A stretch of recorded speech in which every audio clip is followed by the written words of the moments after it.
Hello guys, welcome back to my new blog. ને આજના બ્લોગની શરૂઆત થાય છે ડેલી રૂટીન પ્રમાણે. સવારે મંદિરે પગે લાગીને મમ્મીના લઈ લીધા આશીર્વાદ અને જોયું તો મમ્મી બનાવે છે બાજરીનો રોટલો.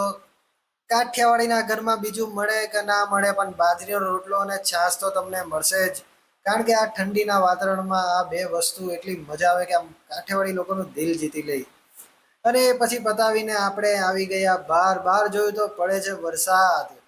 વરસાદને જોઈને આપણને આદિત્ય ગઢવીની યાદ આવી ગઈ હતી. પણ છોડો એ વાત. ને પછી આપણે આવી ગયા બહારની સાઈડે તો જોયું કેટલા છોડવા એટલા સારા લાગે છે. આમ વરસાદનું પાણી પડતું હોય ને છોડવા પર એટલું સારું લાગે આમ તમને. અને પછી આપણે આવી ગયા જીમ જવા માટે. ઘણા ટાઈમ પછી જીમ ચાલુ કર્યું છું એટલે નર્વસ જેવું છું. પછી જીમમાં આવીને આપણે લગાવી દીધા શોલ્ડર લેટર રેઝિસના 3 સેટ, પછી ફ્રન્ટ લેટર રેઝિસના 3 સેટ અને પછી ફેસ પુલના 3 સેટ.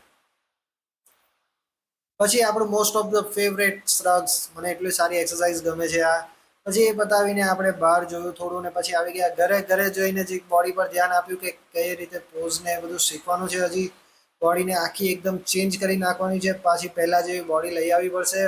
જોયું ક્યાંથી કેટલો ફેટ કાઢવાનો છે, શું કરવાનું છે. 3 મહિનામાં આવી જશે એમ કરીને પછી આપણે મમ્મી સાથે કિચનમાં હેલ્પ કરીને મમ્મીને આજે કહી દીધું કે આજે હું બનાવીશ પાઉં બટાકા. પાઉં બટાકા બનાવતા બનાવતા પછી આજનો દિવસ અહીંયા ખતમ કર્યો. આ જ રીતે જોડાઈ રહ્યો નેક્સ્ટ વ્લોગ માટે. Bye, good night.